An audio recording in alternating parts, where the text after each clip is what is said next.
నరసింహ శతకము.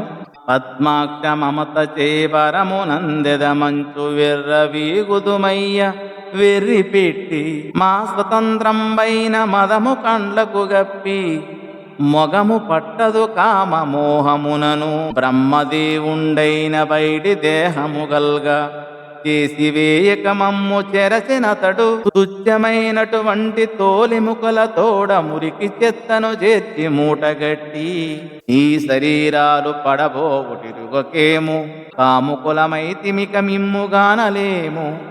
భూషణ వికాస శ్రీధర్మపుర నివాస దుష్ట సంహార నరసింహ దురిత దూరా.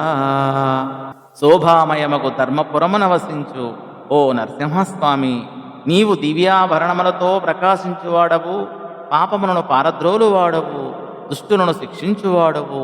తండ్రి పద్మనయన, మమతలే ముక్తినిస్తాయని భ్రమించి విర్రవీగి మతిచెడి కన్ను మిన్ను గానకుండా కామాంధులమయ్యాము. బ్రహ్మదేవుడు చేసింది పసిడి దేహాన్ని ఇవ్వకుండా నీచమైన తోలు, ఎముకలు మొదలైన చెత్త చెదారాన్ని పోగు చేసి మూటగట్టి ఇచ్చి మమ్ము పాడు చేశాడు. ఈ దేహాలు పతనమవుతాయని తెలుసుకోలేక కాముకులమయ్యాము. ఇక నిన్నేమి తెలుసుకుంటాము? ఈ దేహము ఓటికుండ, ఏనాడైనా బ్రద్దలయ్యేదే.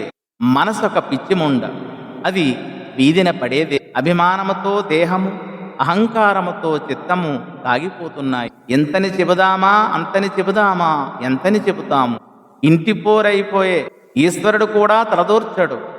చచ్చే దేహము, చంపే మనసు, వీటి మధ్య ఏం ధ్యానం? అందుకే పెద్దలు సామెత అన్నారు, ఇల్లు ఇరకటం ఆలు మర్కటం అని. ఈ పద్య భావము. ధన్యవాదాలు.